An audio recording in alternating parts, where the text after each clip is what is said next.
என இரத்தல் இழிந்தன்று அதனெதிர் ஈயேன் என்றால் அதனினும் இழிந்த ஒருவனை ஒருவன் அடுதலும் தொலைதலும் உலகத்து இயற்கையாமா குற்றத்து அல்ல கலிச்சுடு வட்டும் புல்லும் யாது உமணர் எதிர்கொள்ளும் மாதோ இரு பெரும் வேந்தர்களும் வீரமாக போரிட்டு இந்தியா புக் ஆஃப் ரெக்கார்ட்ஸ் தரப்பதிக்கும் தளிர்கள் ஸ்ரீ ராஜ திவ்ய பாரதி சமூக நல அறக்கட்டளை மாந்தளிர் பூவைகள் இணைந்து நடத்தும் புறநானூற்று பாடல் உலக சாதனை நிகழ்ச்சி இன்று 52வது நாள்.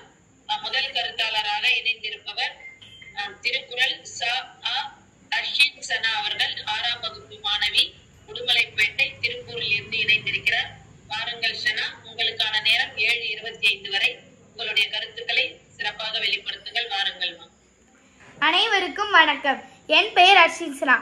முதலில் என்னுடைய உரையை தொடங்குவதற்கு முன்னாடி நான் ஒரு திருக்குறளுடன் தொடங்க வேண்டும் என்று ஆசைப்படுகின்றேன். நான் என்னுடைய ஒவ்வொரு பேச்சிலையும் திருக்குறள் வைத்திருப்பேன். இன்றைக்கு இந்த அவையில் கூடியிருக்கக்கூடிய அனைத்து சான்றோர் பெருமக்களுக்கும் உதாரணமான ஒரு அருமையான திருக்குறள் தான் இது. காமன் உருவது உலகின் முறை கண்டு காமொருவர் கற்றறிந்தார். தாம் கற்றதை மகிழ்ச்சியோடு மற்றவர்களுக்கு கற்றுத்தந்து அவர்கள் இன்புறுந்து கற்கதை பார்த்து கற்றுத்தரக்கூடியவர்கள் நாம் மேலும் மேலும் கற்க வேண்டும் என்று ஆசைப்படுவார்கள். இந்த அவையில் கூடியிருக்கக்கூடிய அனைவருமே தாம் கற்றதை மற்றவர்களுக்கு பகிர்ந்து அவர்களுக்கும் கற்றுத்தருகிறீர்கள். இன்று எனக்கு ஒதுக்கப்பட்டுள்ள எண் 307. 307வது பாடல் இதோ. முதலில் நான் உங்களுக்கு புறநானூறு பாடலை பற்றி புறநானூற்றை பற்றி சில வரிகள் கூறுகின்றேன். புறநானூறு என்பது புறநானூறு, புறநானூறுக்கு புறம், புறப்பாட்டு என்று சில சிறப்பு பெயர்களும் இருக்கிறது. புறநானூறு என்பது 8 தொகை நூல்களுள் ஒன்று. ஐங்குறுநூறு, அகநானூறு, நற்றிணை, குறுந்தொகை, கலித்தொகை என்பது அகநானூறு அகப்பொருள். புறநானூறு மற்றும் பற்றிகை ஆகியவை புறப்பொருள் மற்றும் அகமும் புறமும் சேர்ந்தால் பரிபொருள். புறநானூறு நமக்கு அக்காலத்து அரசர்கள் எப்படி வாழ்ந்தார்கள், அவர்கள் எப்படி போர் புரிந்தார்கள் என்பதையும், சங்ககாலத்து மக்கள்கள் அந்த காலத்தில் அவர்களுடைய சமூக வாழ்க்கையும் அவர்கள் எவ்வளவு சிறப்பாக வாழ்ந்தார்கள் என்பதையும் நமக்கு தெளிவாக உணர்த்துகின்றன. புறநானூறு என்பது புறநானூறு, புறநானூறு பாடல் புறப்பொருளை நமக்கு தருகின்றன. 400 பாடல்களை கொண்டதுதான் இந்த புறநானூறு பாடல். இந்த புறநானூற்று 4 முதல் 40 வரிகளில் ஒவ்வொரு புறநானூற்று பாடல்களும் அமைந்திருக்கின்றன. எனக்கு கொடுக்கப்பட்டுள்ள புறநானூறு பாடலை நான் படிக்கும்போது எனக்கு மிகவும் கடினமாக இருந்தது. அதன் பின் நான் முதலில் விளக்கத்தை படிப்போம், விளக்கத்தை படித்துவிட்டு நம் புறநானூறு பாடலை படித்து பார்ப்போமே என்று நினைத்தேன். பின்னர் விளக்கத்தை படிச்சுட்டு புறநானூறு பாடலை படித்து பார்க்கும்போது மிகவும் சுலபமா இருந்துச்சு, அவ்வளவு சுவாரஸ்யமா இருந்துச்சு. இந்த புறநானூறு பாடலுடைய விளக்கமும் புறநானூறு பாடலும். இந்த புறநானூறு பாடலை பற்றி நான் முதலில் கூறுகின்றேன். ஒரு விளக்கம் சொல்கிறது, போர்க்களத்தில் வீரன் வீரமாக போரிட்டு எதிரிடைய களிற்றை கொண்டு தானும் மடிந்தார். இதை கண்ட குறைநியோனாகிய உயர்ந்த பண்பாளனாகிய வேந்தன் தான் ஒரு வீரன் இப்படி இருக்கும் போது தானும் இந்த போர்க்களத்தில் போர் புரிந்து வீர மரணம் அடைய வேண்டும் என்று சொல்லி அந்த களிற்றுடன் தானும் மரணம் அடைந்தார் என்றும் ஒரு விளக்கம் இருக்கிறது. இன்னொரு விளக்கம், ஒரு வேந்தன் போர்க்களத்தில் தனக்கு உறுதுணையாக இருந்த களிற்றுக்கு அடிபட்டதால் அந்த களிற்றுடைய காயம் சரி செய்ய முடியாது என்பதால் இந்த போர்க்களத்தில் அந்த களிற்றை விட்டு செல்வது நற்செயல் அல்ல என்று தானும் அந்த போர்க்களத்தில் மடிந்தான் என்பதும் ஒரு விளக்கம். ஈ என இரத்தல் இழிந்தன்று அதனெதிர் ஈயேன் என்றால் அதனினும் இழிந்தன்று. கொள் என கொடுத்தல் உயர்ந்தன்று அதனெதிர் கொள்ளேன் என்றால் அதனினும் உயர்ந்தன்று என்பது புறநானூற்றில் 204வது பாடல். எனக்கு கொடுங்க அப்படின்னு கேட்கறத விட உனக்கு நான் கொடுக்க மாட்டேன் அப்படின்னு சொல்றதுதான் இழிவான செயல். இந்த வைத்துக்கொள் அப்படின்னு சொல்றதை விட எனக்கு வேணாம் பரவாயில்ல நீங்களே வைத்துக் கொள்ளுங்க அப்படின்னு சொல்றதுதான் உயர்வான காரியம் அப்படின்னு சொல்றாங்க. அப்புறம் உங்களுக்கு வீரத்தை பத்தி ஒண்ணு சொல்லட்டுமா? ஒருவன் அடுதலும் தொலைதலும் உலகத்தை இயற்கையாமா. அக்காலத்திலேயே சங்க காலகட்டத்திலேயே போர் புரிவது இயல்பான ஒன்றாக இருந்துச்சு. நாம இப்பவே இதிலேயே தெரிஞ்சுக்கலாம். ஆனா அக்காலத்தில் இருக்கக்கூடிய போர் அனைத்துமே ஒரு நல்ல நீதியாக இருந்துச்சு. ஆனா இக்காலத்தில் இருக்கக்கூடிய போர்கள் அப்படியே இருக்குது. சரி, நான் எனக்கு கொடுக்கப்பட்டுள்ள 307வது புறநானூற்று பாடலை நான் உங்களுடன் பகிர்ந்து கொள்கின்றேன். ஆசாது எந்தை யாருடன் கொள்ளோ குன்றத்து அண்ண களிச்சுடுவட்டோன் வம்படல் போல தோன்றும் உதுகான் வேணல் வரி அணில் வாழத்து அண்ண காண ஊயின் கலன்று முதுவி அரியல் வான்குழல் சுரியல் தங்க நீரும் உள்ளும் யாரும் மலர் யாரும் ஒரு சிறை முடத்தோடு துரட்ட வாழாவான் பகடி ஈப்பத் தெருவர் பேருயிர் கொள்ளும் மாதோ அது கண்டு வெஞ்சினையானையும் வேந்தனும் இக்களத்து எஞ்சலின் சிறந்தது பிரிதொன்றில் என பண் கொளக்கு அருமையோகி நெஞ்சல வீழ்த்த புரைமையோனே என்பதுதான் இப்பாடல். இப்பாடலை எழுதியவருடைய பெயர், இந்த பாடலுடைய கவிஞருடைய பெயர் புலனமாகவில்லை, பெயர் தெரியவில்லை. பாடலுடைய திணை தும்பை. தும்பை திணை என்றால் என்ன? இரு பெரும் வேந்தர்களும் வீரமாக போரிட்டு தும்பை பூவை சூடி வீரமாக போரிடுவதுதான் தும்பை திணையாகும். துறை என்பது கலிறு துறை. இந்த பாடலில் நான் முக்கியமான ஒன்றை கற்றுக்கொண்டேன். களிறு என்பது நான் சிறு வயதிலிருந்தே களிறு என்றால் யானை என்பது தெரியும். ஆனால் இந்த புறநானூற்று பாடலை படித்ததுக்கு அப்புறம் தான் எனக்கு தெரிகிறது களிறு என்றால் ஒரு ஆண் யானை குளிக்கிறது. பெண் யானைக்கு என்ன பெயரு அப்படின்னு நான் தேடினேன். அப்ப பிடி என்பதுதான் பெண் யானை. இது இல்லாம நிறைய பேர் இருக்கு, எக்கச்சக்கமான பேரு. இதுதான் எனக்கு அதிர்ச்சியை கொடுத்துச்சு. ஏனை, ஆனை, வேலம், வேலம், கரி, கரிணி, தும்பி, கும்பி, தும்பு போன்று உப்பலம் இன்னும் நிறைய பேர், கிட்டத்தட்ட 50க்கும் மேற்பட்ட பெயர்கள் நான் படித்தேன். இது இல்லாம பெண் யானைக்கு தனியா பிடி, அந்தினி, அதவை அப்படின்னு பேர் இருக்குது. இது இளம் வயது யானைக்கு கூட பேர் இருக்குதாமா. இதுதான் எனக்கு மிகுந்த ஆச்சரியத்தை கொண்டுச்சு. சரி, இப்போ உங்களுக்கு இந்த பாடலுடைய விளக்கத்தை சொல்றேன். ஆசாது என்று யாருடன் கொள்ளும். ஆசு என்றால் பற்று, எந்தை என்னுடைய, யாண்டு எங்கு எப்பொழுது, எமக்கு பற்றாகிய என் தலைவன் எங்குள்ளானோ, எமக்கு பற்றாகிய என் தலைவன் எங்குள்ளானோ, குன்றத்து அண்ண களிற்றொடு வட்டும் மழை போன்ற யானையுடன் தானும் இறந்தான்.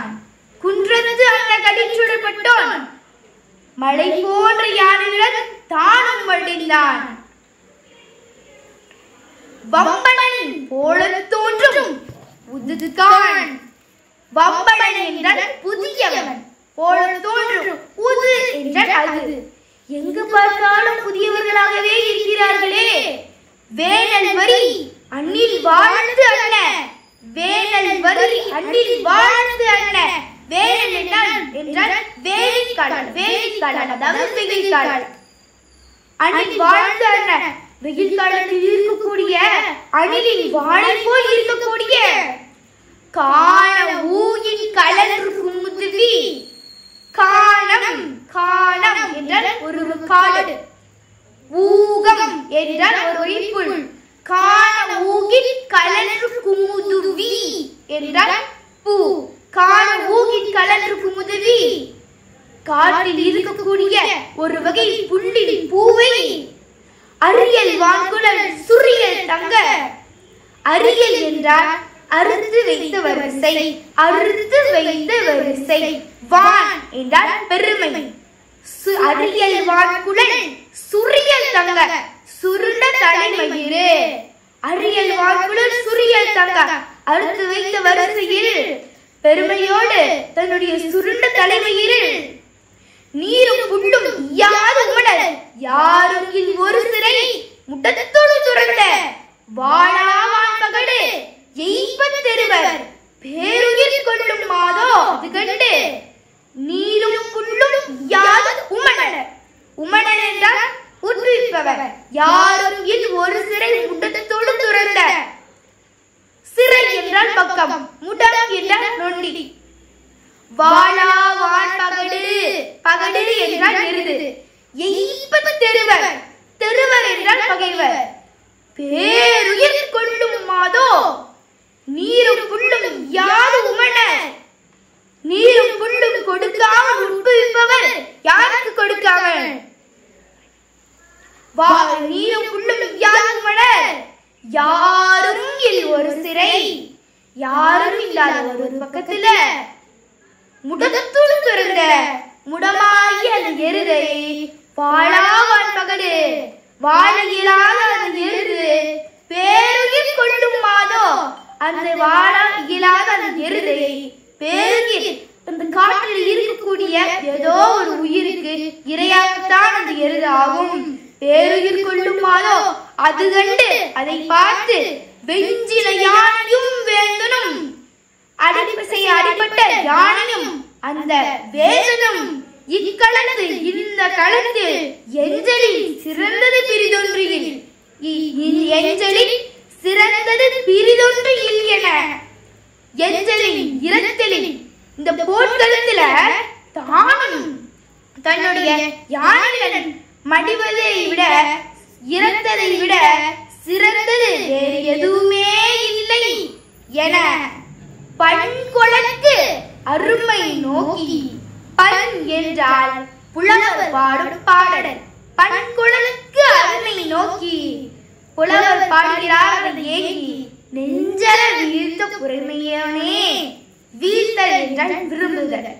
புரைமை என்றால் அது ஒன்றும் அந்த வேந்தனுடைய பெயர் அல்ல. புரைமை என்பது அந்த வேந்தனுடைய நல்ல பண்பு. நெஞ்சல வீழ்த்த புரைமையோனே, அந்த நெஞ்சல விரும்பி அந்த உயர்ந்த பண்பு உடைய அந்த வேந்தன் தானும் இருந்தான் என்றுதான் இந்த பாடல். இந்த பாடலுக்கு 2 விதத்துல விளக்கம் இருக்கிறது. முதலில் உமணர் என்பவர் உட்புவிப்பவர் என்று நான் சொல்கிறேன். உட்புவிப்பவர் அதாவது உமணர் ஒரு ஊரில் இருந்து மற்றொரு ஊருக்கு உட்பை எடுத்து செல்வார். அப்பொழுது அவர்கள் காட்டு வழியாகத்தான் செல்ல வேண்டியதாக இருக்கும். அவர்கள் அக்காலத்து சங்க இலக்கிய காலகட்டத்தில் எடுத்து செல்லும் போது அவர்கள் வண்டியில் எருதுகளை பூட்டி வைத்திருப்பார்கள்.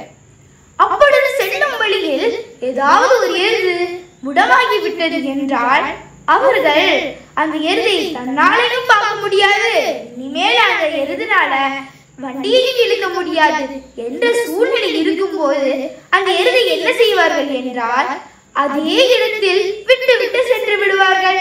காட்டிலேயே விட்டு சென்றுவார்கள். அதுக்கு நீரும் புல்லும் யாது உமணர், நீரும் புல்லும் கொடுக்காம அந்த உட்புவிப்பவர்கள் யாரும் இல்லாத ஒரு இடத்துல காட்டில விட்டு செல்வார்கள். பேருயிர் கொள்ளும் மாதோ அது ஒரு விலங்குக்கு தான் இரையாகும்.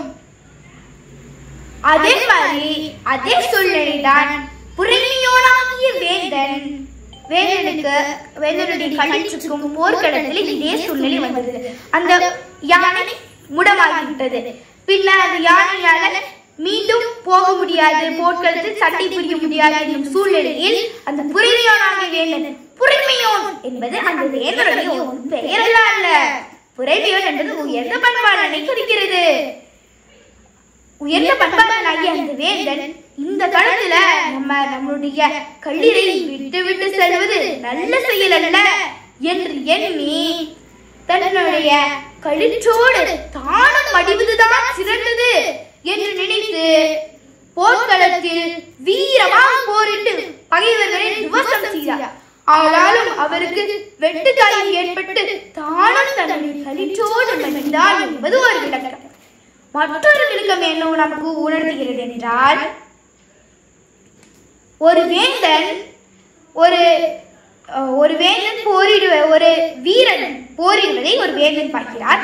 அந்த வீரன் எதிரியுடைய களிரை கொன்றுவிட்டு தானும் அந்த களிருடன் மடிகிறார் என்பதை சொல்கிறார். தானும் அந்த களிருடன் மடிகிறார். இதை கண்ட அந்த உரிமையானாகிய உயர்ந்த பண்பாளனாகிய அந்த வேந்தன், ஒரு வீரனை இப்படி இருக்கும்போது தானும் போர்க்களத்தில் சண்டையிட்டு தன்னுடைய உயிர் இழப்பதுதான் சிறந்த உயர்ந்த பண்பு என்று நினைத்து தானும் போர்க்களத்தில் வீரமாக போரிட்டு மரணிக்கிறார் என்பதும் ஒரு விளக்கம். இரண்டு வகையில் இந்த புறநானூற்று பாடலின் விளக்கங்கள் இருக்கிறது. இந்த புறநானூற்று பாடலை படிக்கும் போது எனக்கு மிகவும் சுவாரஸ்யமாகவும் மிகவும் உற்சாகமாகவும் இருந்தது. இந்த புறநானூற்று நிகழ்வை ஏற்படுத்திய அனைவருக்கும் மீண்டும் ஒரு முறை நன்றியை கூறுகின்றேன். என் உரையை முடிப்பதற்கு முன்பு ஒரு திருக்குறளுடன் என்னுடைய உரையை முடிக்க வேண்டும் என்று நான் விரும்புகின்றேன். இந்த திருக்குறள் ஒரு அருமையான திருக்குறள்.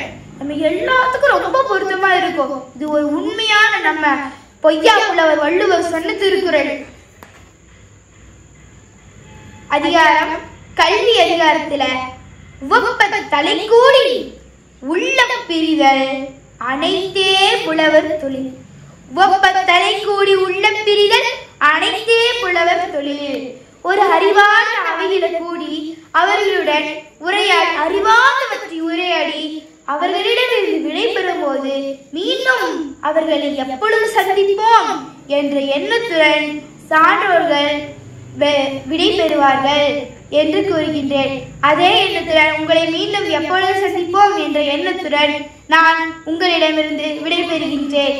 மீண்டும் ஒரு முறை இந்த நிகழ்வை, இந்த புறநானூறு உலக சாதனை நிகழ்வை நிகழ்த்தி கொண்டு இருக்கக்கூடிய அனைவருக்கும் என்னுடைய மனமார்ந்த வாழ்த்துக்களையும் நன்றிகளையும் கூறி, எனக்கு அப்புறம் பேசக்கூடியவர்களுக்கு வாழ்த்துக்களையும் கூறி விடைபெறுகின்றேன். நன்றி, வாழ்த்துக்கள்.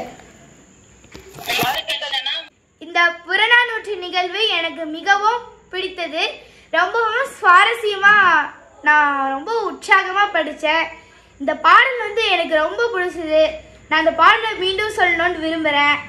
ஆசாகு எந்தை யாண்டுலன் கொல்லோ குன்றத்து அன்ன களிற்றோடு பட்டோன் பம்பளன் போல தோன்றும் உதுக்கான் வேணல் வரி அடில் வாழத்து அன்ன காண ஊகின் கலன்று குமுதுவி அரியல் வார்குழல் சுரியல் தங்க நீரும் புல்லும் ஈயாது உமனர் யாரும் இல் ஒரு சிறை முடத்தொழு துறந்த வாழாவான் பகடி எய்ப திருவர் பேருயிர் கொள்ளும் மாதோ அது கண்டு வெஞ்சின யானையும் வேந்தனும் இக்களத்து எஞ்சலின் சிறந்தது பிரிதொன்று என பண்கொழுக்கு அருமை நோக்கி நெஞ்சரை வீழ்த்த புரைமையோனே. இந்த புறநானூற்று பாடலையும் சரி திருக்குறளையும் சரி நான் நிறைய புது நான் 10ஆம் வகுப்புல படிக்கக்கூடிய அர்த்தங்கள் படிப்போம்ல, அதை நான் இந்த புறநானூற்று பாடலையும் சரி திருக்குறளையும் சரி சுலபமா படிச்சுக்கிட்டேன். தெருவர்னா என்னன்ட்டு எனக்கு நான் புறநானூறு பாடல் படிக்கலைன்னா எனக்கு தெரியாமே போயிருக்கலாம். தெருவர் என்றால் பகைவர், அவா என்றால் ஆசை, உமனர் என்றால் உப்புவிப்பவர் என்று நிறைய விஷயங்கள் கத்துக்கிட்டேன். இது எனக்கு ரொம்ப பிடிச்சிருந்துச்சு. அனைவருக்கும் மிகவும் நன்றி. இந்த நிகழ்வை செய்தவர்களுக்கு அனைவருக்கும் மிகவும் நன்றி. இந்த புறநானூற்று பாடல் நம்ம சங்க இலக்கியங்கள் அனைத்துமே நமக்கு நல்ல பயனை அளிக்கிறது. நிறைய வீரத்தை பற்றி, விருந்தோம்பலை பற்றி, ஈகையை பற்றி, இன்சொலை பற்றி அத்தனையும் நமக்கு ஒண்ணு கூட பயனில்லை அப்படின்னு சொல்லவே முடியாது. எல்லாமே நமக்கு பயனுள்ளவா இருக்கு. ஒவ்வொரு வார்த்தையிலுமே கருத்து இருக்கு, நல்ல கருத்துக்கள் இருக்கு.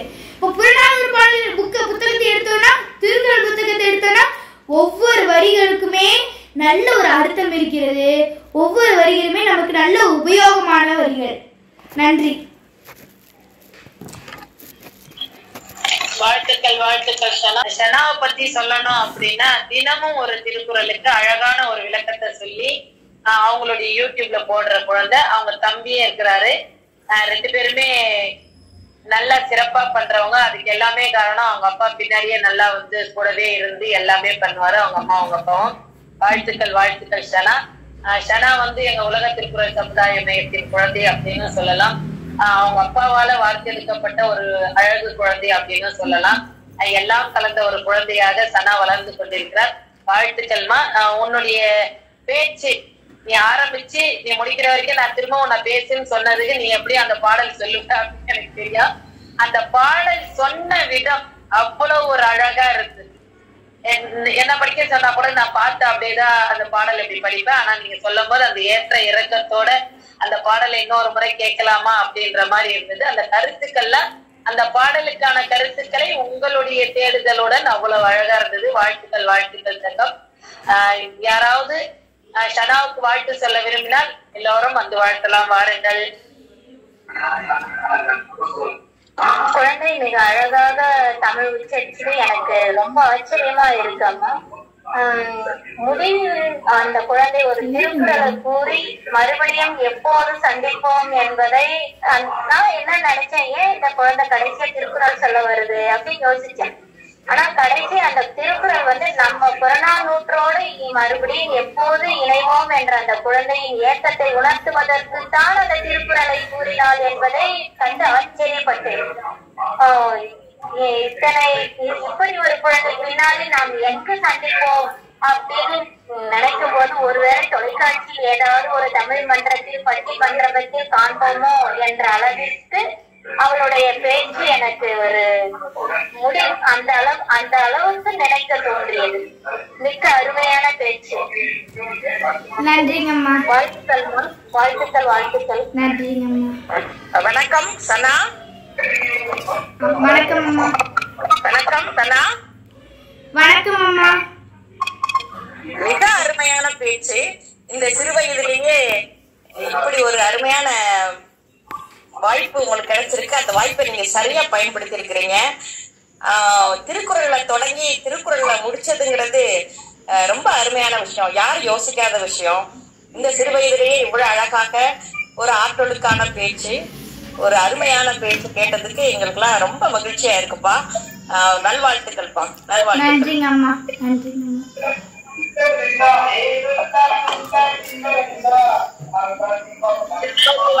விரும்புபவர்கள் வாழ்த்துரை வழங்கலாம். வணக்கம் அம்மா. அர்ஷின் வாழ்த்துக்கள் அம்மா. கலைவாணி பேசுறேன். தொடர்ந்து நம்முடைய எல்லா நிகழ்வுகள்லயும் நீங்களும் தம்பியும் கலந்துகிட்டு இருக்கீங்க.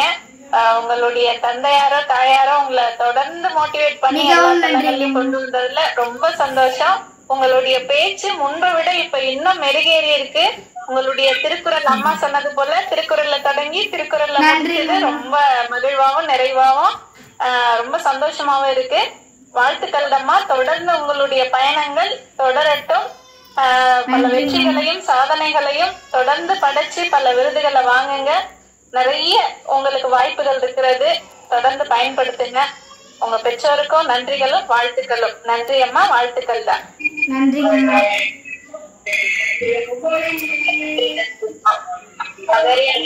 குழந்தைக்கு வாழ்த்துறை சொல்ல விரும்பினால் வாழ்த்துறை வழங்கலாம்.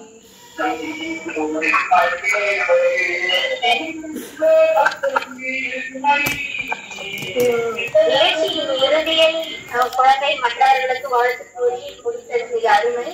நிகழ்ச்சியின் ஆரம்பத்தில் திருக்குறள் கூறியதாக மற்றவர்கள் கூறினார். ஆனால் நான் நிகழ்ச்சியின் ஆரம்பத்தில் இல்லையே, அவள் என்ன திருக்குறள் கூறினாலோ எப்படி தொடங்கினாலோ இதை என்ற அளவிற்கு யோசிக்க வைக்கிறது இந்த குழந்தையின் திறமை. என்ன குரல் என்பதை நான் மறுபடியும் எப்படி தெரிந்து கொள்வேன். ஆரம்பித்தவர்கள் அதையெல்லாம் தவறிவிட்டிருக்கணோ என்ற நினைக்கும் அளவிற்கு இந்த குழந்தையின் பேச்சு இருந்தது. மறுபடியும் இந்த குழந்தை இன்னொரு நிகழ்வில் கலக்கும் போது அதை ஆரம்பத்திலிருந்தே பார்க்க விரும்புகிறேன் அம்மா. அந்த அளவிற்கு இருந்தது. நன்றிங்கம்மா. மிகவும் நன்றிங்கம்மா. என்ன குரல் ஆரம்பித்து சொல்ல முடியுமா பாப்பா? என்னங்கம்மா? என்னவென்று சொல்வது? உனது உரையாடல்களை எட்டித் தொலையாத இலக்கை எட்டாமலை தொட்டது போல் உள்ளது. உனது உரையாடல் மழை செல்வமே உனது இலக்கிய முயற்சிகள் முத்து முத்தாய் உதிர்ந்தது ஆச்சரியத்தில் ஆழ்த்தியது. மிகவும் அருமையான உரையாடல் அம்மா. வாழ்த்துக்களும் நன்றிகளும். மிகவும் நன்றி அம்மா. அர்ஷன் இப்ப ரெக்கார்ட் பண்ணிருக்கீங்களா? நீங்க பேசுனது அது லிங்க் இருந்தா ஷேர் பண்ணி விடுங்க, எல்லாரும் பாக்கட்டும். சரிங்கம்மா.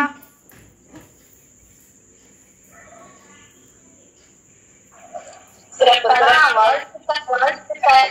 மிக அருமையா இருந்துச்சு உங்களோட பேச்சு. மிக அருமையா இருந்துச்சு. ரொம்ப மிகவும் நன்றி. மிகவும் நன்றிங்கம்மா.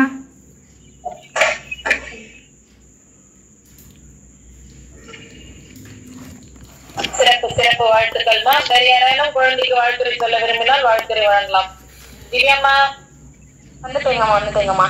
சனா அவர்கள் பேச்சை கேட்டு அதிர்ந்து போன அரங்கத்தை பார்த்து இது திகைத்து போயிருக்கிறோம். அத்தனை அழகு, அத்தனை தெளிவு, அத்தனை உற்சாகத்தை உணர்வு ரொம்ப அருமையா இருந்துச்சு. ஒவ்வொரு வார்த்தை கண்ணீர் கண்ணீர் பேசுறப்ப அந்த ஒரு கட்சிகள் சிங்கம் போல இருக்கிறதா தங்கம். உங்களோட அந்த முயற்சிக்கு உங்க அம்மா அப்பாவுக்கு முதல் வாழ்த்துக்கள், அப்புறம் உங்களுக்கு சிறந்த வாழ்த்துக்கள். ஏன்னா அவங்க சொன்னாலும் கூட நீங்க எவ்வளவு கருத்துல எடுத்துக்கொண்டு ஒவ்வொன்றும் நீங்க செய்வீங்க இல்லையா? அது போல உங்களுக்கும் சரி உங்க தம்பிக்கும் சரி வாழ்த்துக்கள் வாழ்த்துக்கள் வாழ்த்துக்கள். மென்மேலும் உயர்ந்து கொண்டே இருக்கணும். உங்களோட திறமைகளுக்கு என்றுமே வெற்றி கிடைக்க மனமார்ந்த வாழ்த்துக்கள் தங்கமே. நன்றிங்கம்மா. நன்றிங்கம்மா. சிறப்பு சிறப்பு வாழ்த்துக்கள் தான். வேற யாரேனும் குழந்தைக்கு வாழ்த்துறை சொல்ல விரும்பினால் வாழ்த்துறை வழங்கலாம். ஜனா நீங்க ரெக்கார்ட் பண்ணதை போடுங்க, நம்ம குரூப்ல எல்லாரும் பாப்பாங்க. சரிங்களா? போடுறீங்கம்மா. வாழ்த்துக்கள் தாம்மா. சிறப்பு சிறப்பு. யாரேனும் வாழ்த்துறை சொல்ல விரும்பினால் வாழ்த்துறை வழங்கலாம். நாளைக்கு என்னுடைய உரை இருக்கு. ஜனாவோட உரைய பார்க்கும்போது அந்த மாதிரி நம்ம சொல்லுவோமா அப்படின்ற அளவுக்கு இருக்கு. ரோல் மாடலா கூட வச்சுக்கலாம். மறுபடியும் லிங்க் தான் முதல்ல இருந்து பார்க்க விரும்புறேன். இன்னைக்கே கூட அனுப்பினா நல்லா இருக்கும். குழுல போட சொல்லியிருக்கேன் பாருங்க. சனா அவங்க தம்பி இருவரும் இணைந்து தினமும் ஒரு திருக்குறள் சொல்லுவாங்க. ஒவ்வொரு நிமிடம் திருக்குறள்ல பார்க்க நல்லா இருக்கும் குழந்தைங்களுக்கு. அவங்களுடைய யூடியூப் சேனல்ல நீங்க ஃபாலோ பண்ணி பாருங்க, இன்னும் நல்லா இருக்கும். வாழ்த்துக்கள் வாழ்த்துக்கள். ஷனாவுக்கு வாழ்த்துக்கள் சொல்றதோட அவங்க அப்பாவுக்கு வாழ்த்து சொல்லணும். அந்த புறநானூற்று நிகழ்வுல பேசலாமா குழந்தைங்க அப்படின்னு கேட்டாரு. ஐயா பேசலாம் அப்படின்னோடனே அப்போ நான் ஷனா பேரை பதிவு பண்ணிட்டீங்க அப்படின்ட்டு அவங்க இணைஞ்ச உடனேவே 306வது பாடல் அன்னைக்கு 7வது பாடலாம் இந்த பாடல் அவங்க வந்து அவங்க லைன்ல வரும்போது இந்த பாடல் தான் இருந்தது. நான் கேட்டேன், கொடுங்க நான் தயார் பண்றேன். இதுல இருந்து எனக்கு தெரிந்தது என்னன்னா, குழந்தைக்கு பெயர் கொடுத்துட்டோம், குழந்தை அந்த சபையில போய் அழகா பேசணும் அப்படின்ற அந்த தேடுதலோட தினமும் பயிற்சி கொடுத்து சிறப்பா பேச வச்சிருக்காங்க. அதுதான் வந்து பாராட்டுக்குரியது. குழந்தைக்கு பேர் கொடுத்துட்டு எப்படி வேணாலும் பேசலாம் அப்படின்றதும் இருக்கு. குழந்தைங்க தானே பரவாயில்ல அப்படின்னு. ஆனாலும் அந்த இடத்துல இன்னும் நம்ம பொண்ணு நல்ல பேர் வாங்கணும், எல்லாரும் பாராட்டணும், உச்சரிப்பு நல்லா இருக்கணும், அந்த சொல்ற விதம் நல்லா இருக்கணும். நிச்சயமா அவங்க ஒரு 20 நிமிஷம் பேசினாங்க. அத்தனையும் அவங்க தேடுதலோட அத்தனை பேப்பர்ல எழுதி கொடுத்துருக்காங்க. அதை பயிற்சி பண்ணிட்டு வந்து சனா பேசிட்டாங்க அப்படின்னும் போது மிக சிறப்பு சிறப்பு. வாழ்த்துக்கள். நன்றி. சொல்லுங்கம்மா.